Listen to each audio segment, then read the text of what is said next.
expertise that has, but I do truly enjoy getting to be up here and to preach a sermon for you guys. I find it enjoyable, and I hope I can present a lesson that will be interesting, something that we can all take home and that we can learn at least a little something from. I am doing the cliche. Halloween's coming up, and so I wanted to do something kind of themed around that. I'm not doing, like, specifically, we're not going to get into the whole background of Halloween and all that kind of stuff, but something that, is synonymous with Halloween is like demons and ghosts, sorcery, witchcraft, divination, reading of omens, right? All that Harry Potter stuff, pretty much. So I thought it'd be kind of fun to talk about. I definitely don't have all the answers because the subject that we're going to be talking about, obviously I can share with you what the Bible has to say on it, but it obviously takes place in a realm that we're not familiar with other than what's revealed to us in the Bible. So there's kind of a lot of gaps. There's a little bit of assuming you have to do because you kind of say, well, if Satan can do this or demons could do that, then we can safely assume, X, Y, whatever. But again, I'll do my best, but it's not necessarily all cut and dry because, again, it's this whole separate realm that we're not aware of. That's happening around us. So we're going to first start by talking about demons, demon and demon possession. Same thing with ghosts. We're going to talk about, did it ever happen? Was that such a thing? Did it occur? After we talk about did it occur, try to talk about some possibilities of what happened in that time, if it was real, and then wrap up at the very end with does it exist today? So we're going to first talk about demon and demon possession, like I said. And we're going to talk about, was demon possession real? Right? We'll just kind of get that ground basis, I guess. If you're not familiar with the Bible, then I guess maybe you're kind of on the fence, but I think most of us who are Bible learners know that people were possessed by demons in the Bible. We'll start with Matthew chapter 9, and we'll read verse 32 and 33. It says, "As they went out, behold, they brought to him," being Jesus, "a man, mute and demon-possessed. And when the demon was cast out, the mute spoke, and the multitudes marveled, saying, it was never seen like this in Israel." So here we have an instance of a man who was possessed by a demon, and not only was the demon allowed to possess this individual, but the demon has abilities once inside you. The demon was able to make this particular man mute just by, I guess, coexisting or inhabiting his body. It's kind of like a lot of those horror movies. You kind of wonder to yourself if you ever gotten a chance. I made the horrible mistake of watching a demon possession movie, and that stuff, it creeps me out because at one point in time it was real. So that just really creeps me out. I don't know, those kind of movies. But they do have the ability to inflict things upon you, to do things to you once they're in your body. Matthew chapter 17 verses 15 through 18 is another instance of demon possession. In this case, it caused some form of probably what we would call epilepsy today. Matthew chapter 17, verses 15 through 18 says, "Lord, have mercy on my son, for he is an epileptic, and suffers severely. For he often falls into the fire and often into the water. So I brought him to your disciples, but they could not cure him.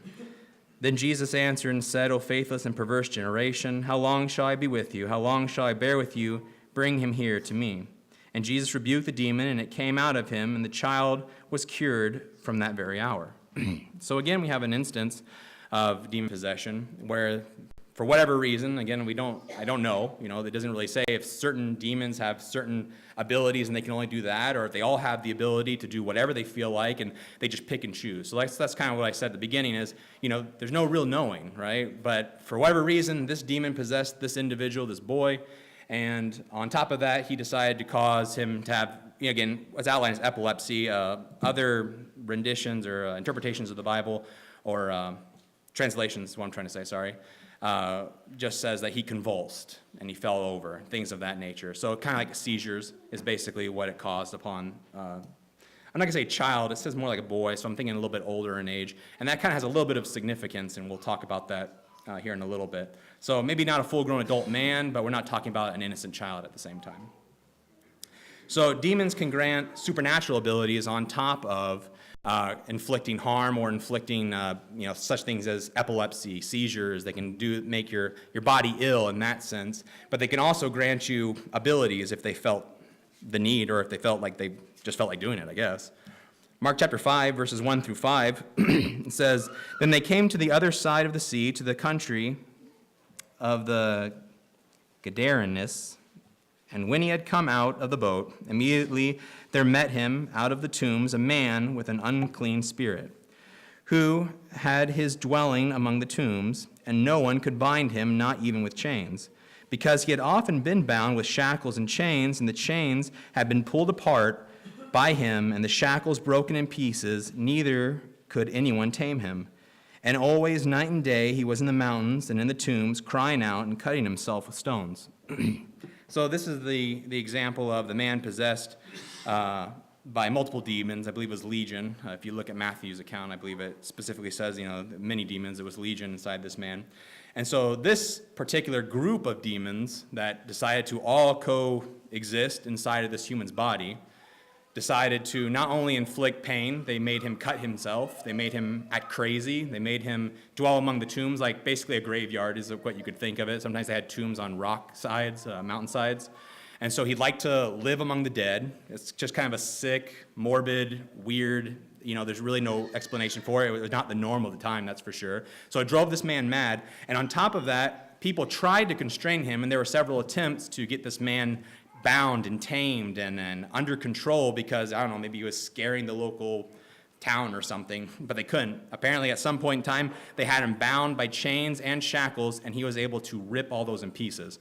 I'm thinking literally like Hulk kind of ability or strength. I mean, the guy was so ridiculously powerful that he could take iron shackles and snap them. I mean, that is far beyond human ability, far beyond human strength. God granted Samson the ability to, kill thousands with a jawbone. He allowed him to constantly rip up any, ropes and things of that nature. But again, demons have, in a sense, that same ability to be able to grant superhuman or supernatural abilities and powers. In Acts chapter 16, we have yet another instance of a spirit or demon possessing a girl, and it gave her the ability to see the future. In Acts chapter 16, verses 16 through 18, it says, "Now it happened as we went to prayer," we had been talking about Paul and Silas at this time, "that a certain slave girl, possessed with a spirit of divination, met us, who brought her masters much profit by fortune-telling. This girl followed Paul and us and cried out, saying, 'These men are the servants of the Most High God, who proclaim to us the way of salvation.' And she said, and this she did for many days. But Paul, greatly annoyed, turned and said to the spirit, 'I command you in the name of Jesus Christ to come out of her.' And he came out that very hour." I think it's interesting that it was a he, like a boy demon, or I guess a male, if there's such thing as sexes, I guess, in the other realm, but he, the demon, came out of the girl, and this demon, again, was able to grant this girl the ability to fortune tell. It says that the masters made great profit off of this girl's ability, so this wasn't a fake ability. This wasn't like a girl acting like she could fortune tell. Like the tarot card readers, whatever you see, or, call a 1-800 number and we'll tell you your future kind of a thing. Like, this girl was very accurate and actually had the ability to realistically tell your future. Otherwise, she wouldn't be super wealthy and she wouldn't have the profit and the income if she was constantly wrong, right? So she was good at what she did. She was possessed by a demon that was giving her this ability to somewhat see the future in some instances. And again, in what particular ways or in how far or exactly how it works, it's not outlined for us, but kind of there you have it. It did exist. She was possessed, and she did end up getting this ability, not necessarily from God, but from the other side, powers that be, and that would be Satan's powers. So why were they allowed to possess people? Why did this occur? Why didn't God just stop all this, right? God is obviously greater than Satan, so why is God allowing the demons to possess people? Let's look at Mark chapter 5.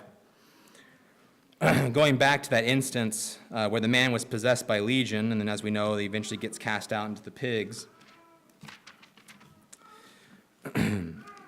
But Mark chapter 5, and this is the conclusion of the story after Jesus casts him out.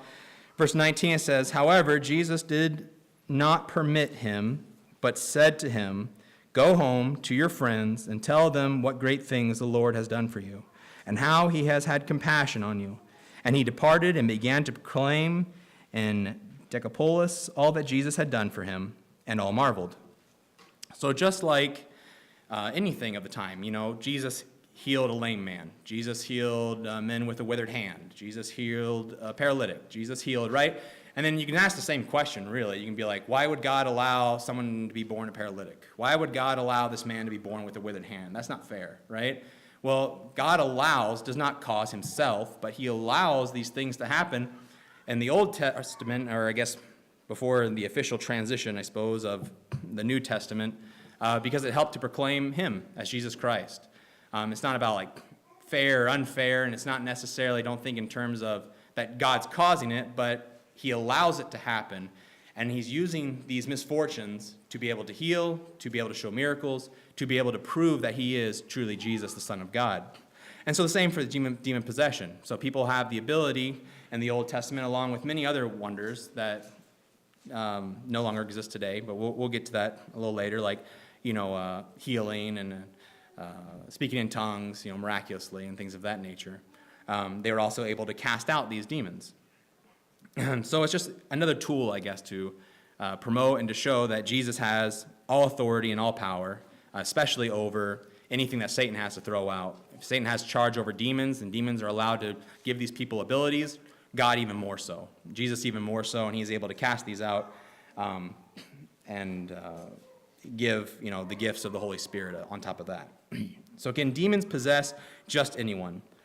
I actually, before I made this lesson, didn't really know the answer to that. I think this is kind of interesting to think about because I know you may think to yourself, well, that's really scary. What if, at some future point in time before Jesus comes back, Satan's allowed to be unbound, as we read in Revelations, and then demon possession occurs again. Like, am I at risk? Kind of a thing, right? Well, in Luke chapter 1, or Luke chapter 10, starting verse 1, and then we're just going to jump over to 17 through 20. It says, after these things, the Lord appointed 70 others also, and sent them 2 by 2 before his face into every city and place where he himself was about to go. Jumping over to verse 17. Then the 70 returned with joy, saying, Lord, even the demons are subject to us in your name. And he said to them, I saw Satan fall like lightning from heaven. Behold, I give you the authority to trample on serpents and scorpions, and over all the power of the enemy, and nothing shall by any means hurt you. Nevertheless, do not rejoice in this, that the spirits are subject to you, but rather rejoice because your names are written in heaven. So we are very explicitly told that as Christians, as true followers of God, we have authority just as Christ has authority over these demons. If someone were truly to be possessed by a demon, you have the authority to exorcise that person in the name of Jesus Christ, just as the apostles did. Again, I'm not trying to make it sound, trying to build the suspense. I'm not necessarily saying that it happens today, but if for whatever hypothetical reason somebody was demon possessed, we would have that authority. We have that ability. We have that privilege, I guess, that we can rejoice over, that we have overcome Satan just as Jesus has overcome Satan. And so we're able to resist his abilities and his powers, such as demon possession. What's interesting is that you get in Acts chapter 19, verses 11 through 20, we'll also read here, that demons, and again, I don't know how, but they know. Word gets around. Somehow they know who's in the true gospel, who truly is acting on the authority of Christ. And it's not just you spouting off Jesus' name, but you don't really serve him, you don't really follow him. In Acts chapter 19, verse 11 through 17, it says, Now God worked unusual miracles by the hands of Paul, so that even handkerchiefs or aprons were brought from his body to the sick, and the diseases left them, and the evil spirits went out of them. Then some of the itinerant Jewish exorcists took it upon themselves to call the name of the Lord Jesus over those who had evil spirits, saying, We exorcise you by the Jesus whom Paul preaches. Also there were 7 sons of Sceva, a Jewish chief priest, who did so. And the evil spirit answered, so they're able to talk, so they're trying to exorcise this demon that's inside of someone's body, and the demon is able to either, I don't know if it communicated, again, supernaturally, we don't know, but it's kind of just, I guess, fun to ponder, right? He either communicated somehow supernaturally, or he communicated through the human being that was possessed by the demon, because they answered back, not the man himself, but the demons answered, I guess, for the man, and they say, Jesus I know, and Paul I know, but who are you? Then the man in whom the evil spirit was leaped on them, overpowered them, and prevailed against them, so that they fled out of the house naked and wounded. This became known both to all Jews and Greeks dwelling in Ephesus, and fear fell on them all, and the name of the Lord Jesus was magnified. So, yet again, as we've already said, Lord Jesus' name was magnified. Maybe that's the reason that these men were able to be demon-possessed. But the demons know. The demons know, I don't know how, I can't explain this, but it's just, I don't know, to me it's fascinating, that they knew that these Jewish exorcists, because they're Jewish, right? I mean, they're not actually Christians. They still don't believe in Jesus, the Son of God, but they heard that people are actually able to perform these exorcisms as long as they shouted the name of the Lord before they did it. So they thought, well, let's give it a shot, right? But they still don't really believe in it. So they gave it a shot, and the demon specifically knew who Jesus was, but I mean, that's kind of granted, I guess. And they knew who Paul was. So they're like, yeah, Paul's name gets around in the demon realm, right? I mean, it's kind of weird, but they know about Paul, they know about Jesus, but I don't recognize you. I haven't heard anything about you. Like, what gives you the authority? What gives you the right? Like, go ahead and try it. So they try, and they fail miserably, and then they, too, become demon-possessed. And for whatever reason, they either ripped their clothes off or the demons did it for them, and they left the house naked and wounded. Very awkward. So, that's all I have for demons for now. Then we're going to kind of wrap up at the end and talk about whether it still exists today. So we're going to jump into the subject of ghosts. I think ghosts is kind of a neat and fascinating thing to talk about. A lot of people in today's society talk how they see ghosts, they've communicated with, there's shows about hunting them, trapping them, Ghostbusters, right? I had a shout out for Jordan over there. He said if I made a picture of Ghostbusters, then he'd bum rush the pool pit and tackle me or something, I don't know. So, excuse me, I'm sorry. So, there's all these shows about ghosts, and it kind of fascinates, I think, our human realm, because again, it's something that we don't really grasp. We don't understand fully, because we're not given a whole bunch of information about the afterlife, right? We do have some information, but we don't have a whole lot of information to go on. So a lot of people surmise and assume and predict kind of like whether ghosts are real and what happens after you die truly. So anyway, one interesting point that I just want to bring out, I guess take it for what it is Matthew chapter 14 and verse 26. Matthew chapter 14 and verse 26 says, "And when the disciples saw him walking on the sea, they were troubled, saying, 'It is a ghost.' And they cried out for fear." Other translations say spirit. I guess same difference. I'm really just talking about otherworldly, somebody who is definitely dead and yet there, kind of a thing. So ghost, spirit, however you feel like saying it, it's kind of lumping them all together. But what I find interesting is just the fact that the apostles were willing to jump to the conclusion that it's a ghost, right? If you hadn't seen, or you knew that it wasn't real, or you knew that it couldn't be so, then why would you jump to the conclusion that it's a ghost? So, like I said, just kind of take it for what it is, but I just think it's interesting that the apostles decided to jump to that conclusion that we can't explain this, it's got to be a ghost. Well, it's like, well, if they were taught and they knew that ghosts didn't exist, or truly, or whatever, then they wouldn't have assumed that. They would start assuming other weird thing. I mean, the Loch Ness Monster is coming out, or I don't know, something. But they wouldn't have said ghost if they truly thought it wasn't possible. Matthew chapter 17, verses 1 through 3. It's the Jesus transfigured on the Mount. We get to see, basically, you could say, the ghost of Moses and Elijah with Jesus when Jesus was transfigured. Matthew chapter 17, verses 1 through 3 says, "Now after 6 days, Jesus took Peter, James, and John, his brother, led them up on a high mountain by themselves, and he was transfigured before them. His face shone like the sun, and his clothes became as white as the light. And behold, Moses and Elijah, who were both clearly dead by this point in time, appeared to them, talking with him." So, for whatever reason, again, we don't have an answer. It doesn't explain why. It's really just for the sake of maybe proving that Jesus is and proving that he truly is who he says. You know, how were the apostles even to know that's what Moses looks like? That's kind of like another question. Like, there's questions among questions, really, for this kind of thing. Like, how did they know that was Moses and Elijah? Do they state their names? Because we don't know what they looked like, because they lived, hundreds or thousands of years before this point in time. So how do you know what Moses and Elijah looked like? But they knew, and that's who they were, clearly dead at the time. And yet Jesus, as he was transfigured into what seemed like, maybe a spiritual being, like he kind of transformed to spiritual, maybe crossed over to that realm, as we know he can do that.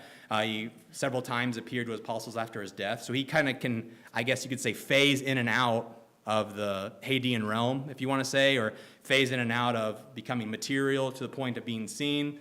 and then immaterial, I don't know if that makes sense, as far as not being seen, because he can disappear at points after his death. So he decided to take on that form at this point in time, and again appear with Moses and Elijah at his side.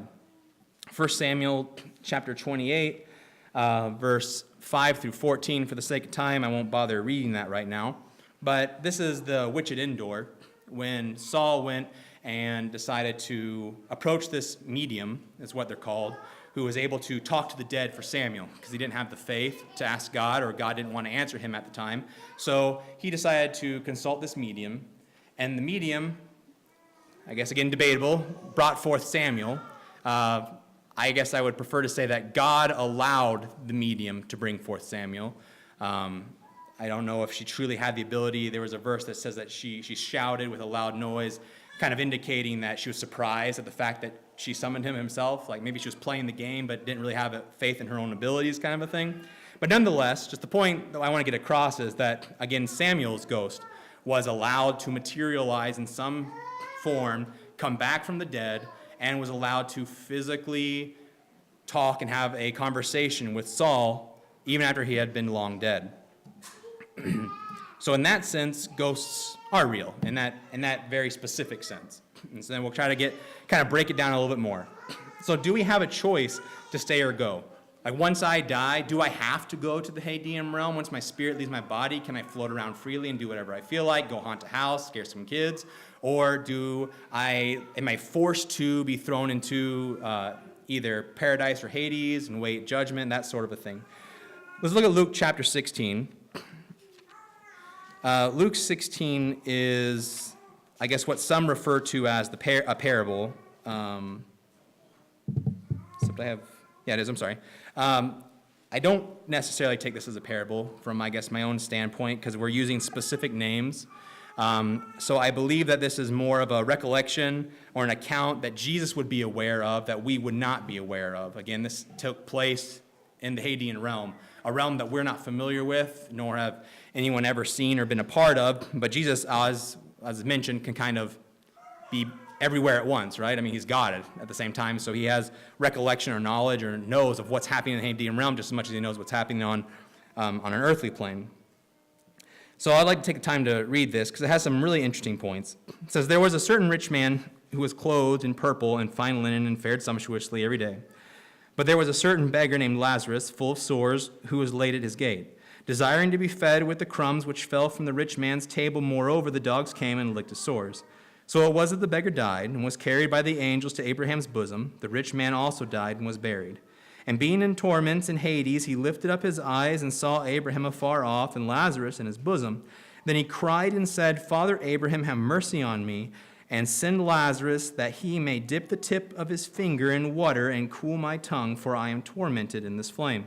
But Abraham said, Son, remember that in your lifetime you received your good things, and likewise Lazarus evil things, but now he is comforted, and you are tormented. And besides all this, between us and you there is a great gulf fixed, so that those who want to pass from here to you cannot, nor can those from there pass to us. Then he said, I beg you therefore, Father, that you would send him to my father's house. For I have 5 brothers, that he may testify to them, lest they also come to this place of torment.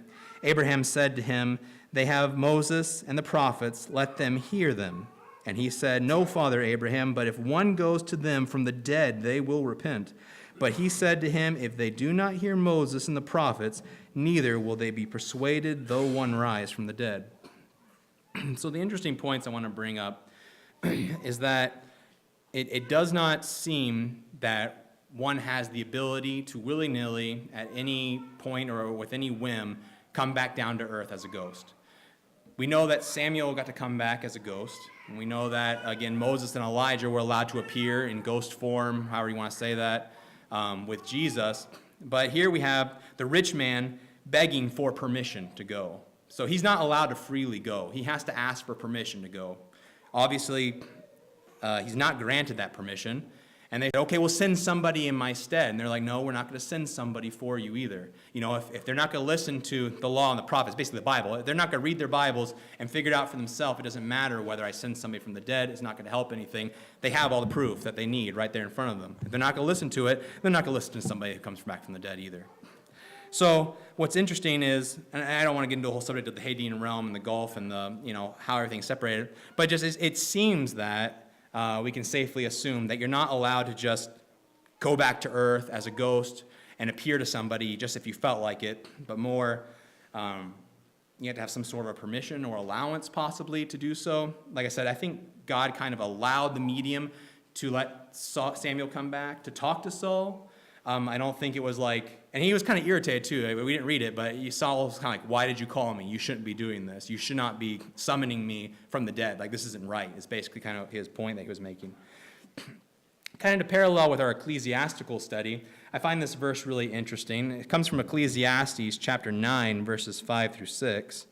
We've been talking about how terminology of under the sun, right? Meaning without God. So we talk about things that are vain and pointless and, again, under the sun. And whenever we keep referring to this idea of under the sun, what we're talking about is without God, right? Working really hard is worthless under the sun without God.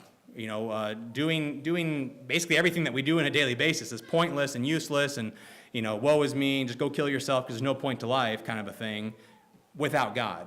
But when God's in the picture, then there is a purpose and there is a point and there is fulfillment and there is joy in these things that we have in life. In Ecclesiastes chapter 9, we'll look at verses 5 and 6 really quick. It says, "For the living know that they will die, and the dead know nothing, and they have no more reward. For the memory of them is forgotten.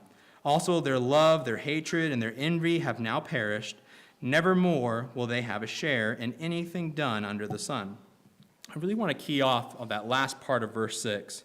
Nevermore will they have a share in anything done under the sun. So, again, this is kind of, I could take it for what it's worth. This is kind of what I think is that basically after you're dead, you have no more purpose on this earth.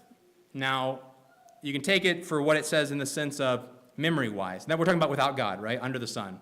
If you're a wicked person and you die, what have you gained? What have you helped? What have you accomplished? Your memory means nothing, right? Jesus, who lived a righteous life, but he lived not under the sun, right? So he died, and he did a great deal for us after his death. So he still has a part in things on earth, right? Or maybe our righteous relatives who helped us come to Christ and who taught us, our parents or whatever, and they pass on. Do they have no point? Well, I'm still going to teach my child about my dad or my mom and how the influence maybe they had on my life. So under the sun, they have no purpose, but with God, they can still have a purpose after death. So there's one, take on it, right? The other possibility is that I wonder to myself if this is actually referring to basically you're not allowed to come back to earth. You have no purpose or meaning if you lived an ungodly life. You shouldn't be allowed or have a purpose to come back to earth in ghost form or whatever you want to say, to haunt or to do whatever you feel like doing under the sun, right? Without God. But people who are in God still have possibly the ability to come back to earth and influence it. One is obviously the best example would be Jesus Christ. But all the examples that we looked at so far were all godly men. Moses got to come back. Elijah got to come back. Samuel got to come back for a small time in some way to talk to somebody for some purpose or reason that God had designed. But as far as I know, feel free to correct me after the sermon if I'm wrong, but I don't believe there's any account where an ungodly person got to ever come back from the dead in like a ghost form. Like, I don't believe that Jesus ever allowed an ungodly individual, somebody who wasn't in Christ or wasn't following God's teachings in some way, to get to re-show themselves back on earth after their death. So, again, feel free to correct me maybe afterward or whatever if I'm wrong on that, but I don't believe anybody gets to come back except for these godly individuals for what specific purposes God had, designed for them to need to come back to show themselves once more. Kind of reiterating this thought, can we choose to stay on earth and haunt our homes, right? Like all the movies, The Conjurings and all these super scary ghost movies. In Job, he has an interesting thought. Job chapter 7, verses 9 through 10. Wow, time flies. I tell you what. I don't know how Kyle does that. I thought, this is going to be a short sermon. I'll just get up here and say, I'll get you out of here early. I don't have much to say. Now it's like, oh, man, I got to hurry this up. It's crazy. So Job chapter 7, verses 9 and 10 says, "As the cloud disappears and vanishes away, so he who goes down to the grave does not come up. He shall never return to his home, nor shall his place know him anymore." So there's a possible, I don't know, side point or side whatever, that Job wanted to quickly make, that, once you die, you don't get to keep your home. You don't get to keep living in it. That's what a lot of people think is we die and we have unfinished business, and that's what we'll touch on next. Sometimes they have this concept the world has made up that, well, if you die and you have an unfinished business, whatever that means, like, I don't know, you didn't finish shampooing your carpets before you died or something, then you're allowed to stay in your house and haunt people until that gets done. And once you have that fulfillment, then you can move on to the next world. So Psalms chapter 147 kind of, again, touches upon this concept. Psalms 146 and verse 4 says, his spirit departs, he returns to his earth, in that very day his plans perish.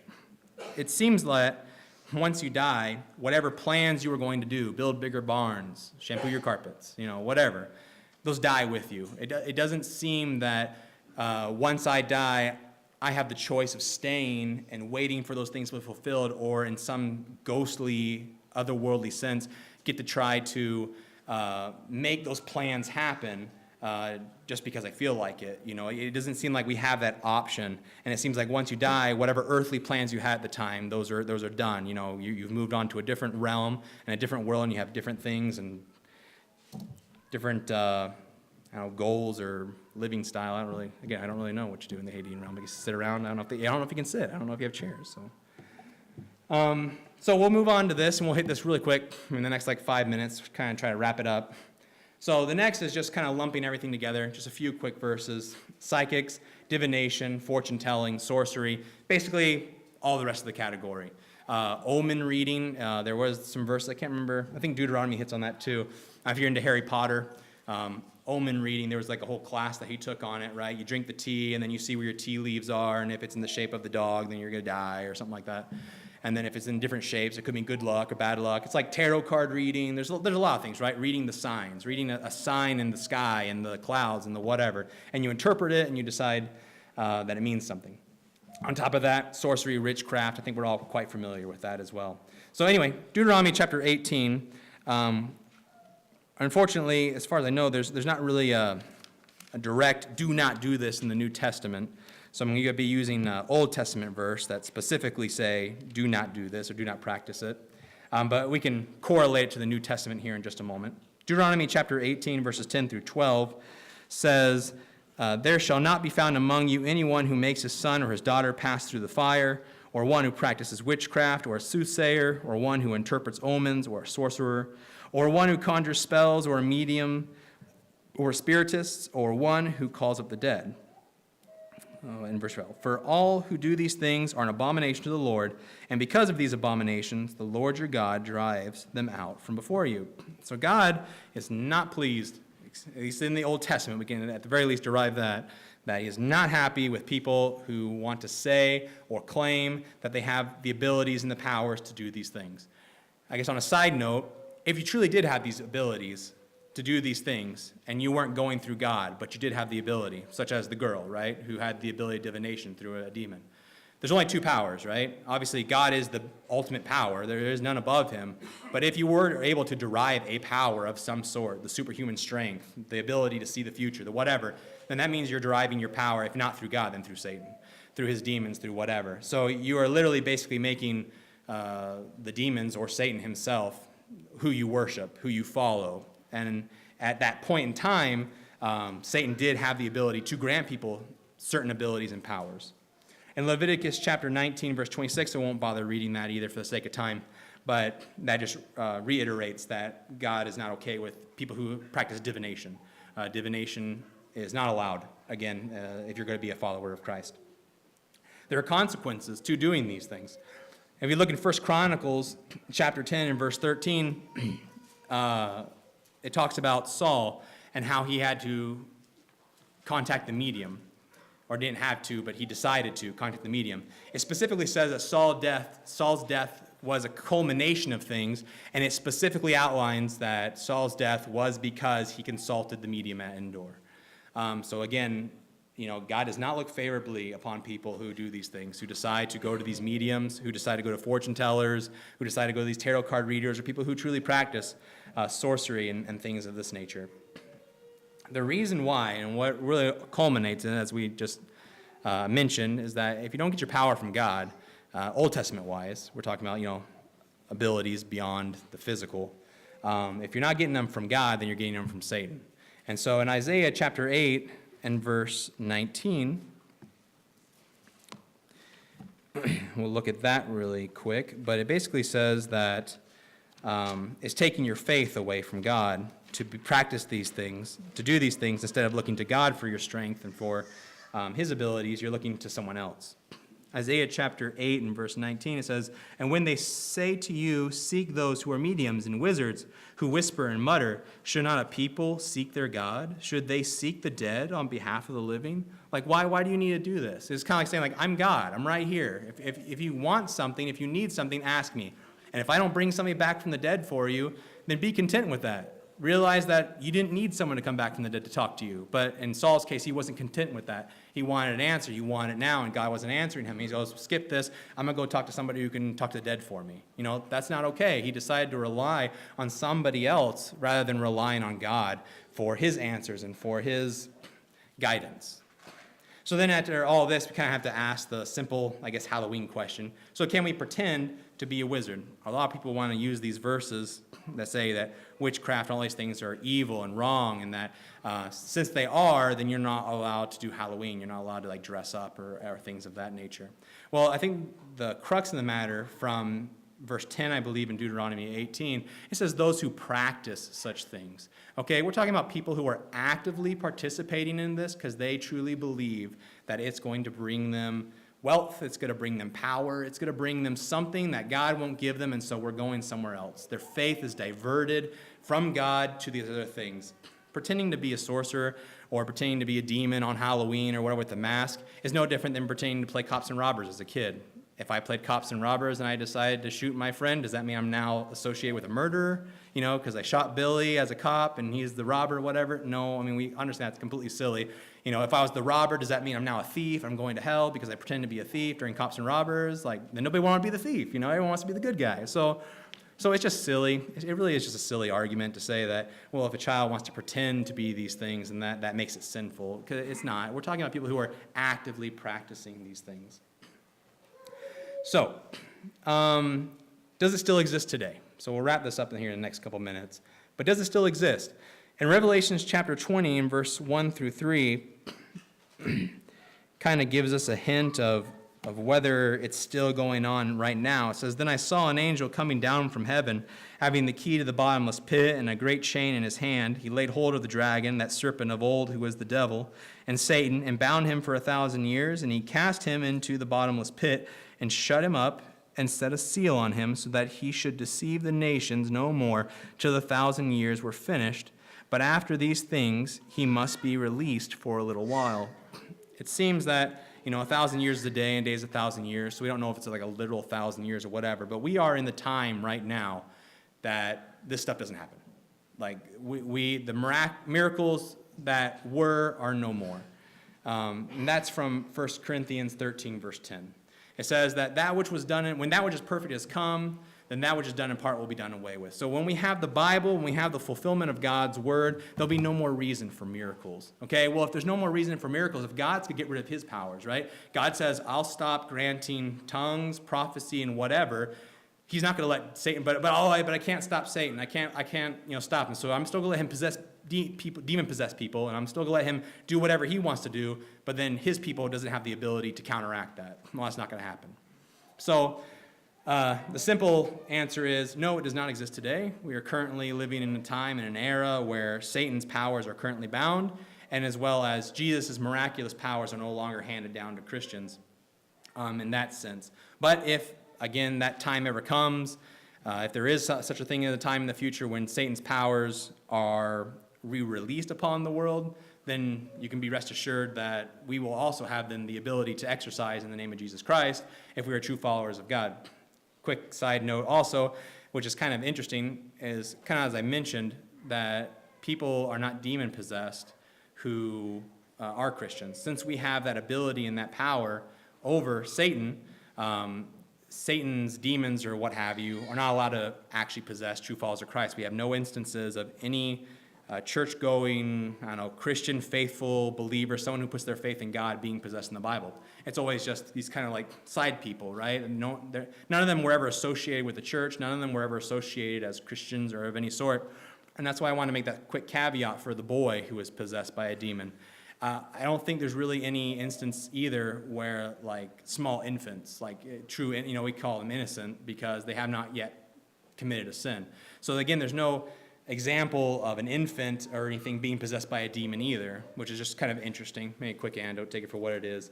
So it doesn't seem like they're allowed to possess those sort of people either. But the I don't know, the youngest in age was a boy, and I don't know what boy means. I don't know, boy 10, boy 13, boy 9, I don't know.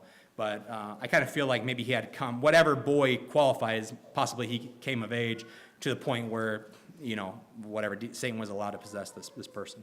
But again, it's just kind of, take it for what it is, because I don't know. So thank you very much for your time. I appreciate it. I know this wasn't by any means a sermon on being baptized or coming forward. I was kind of hoping for more of a quick, interesting, topical study on demons and ghosts, maybe share some things if you hadn't thought of before. Nonetheless, that invitation is made for anybody tonight. If there is anything that's been bothering you or there's any sins that you'd like to make known to the congregation so that we can help pray with you, we certainly can if you'd like to come forward as we stand and sing the invitation song. Live for Jesus.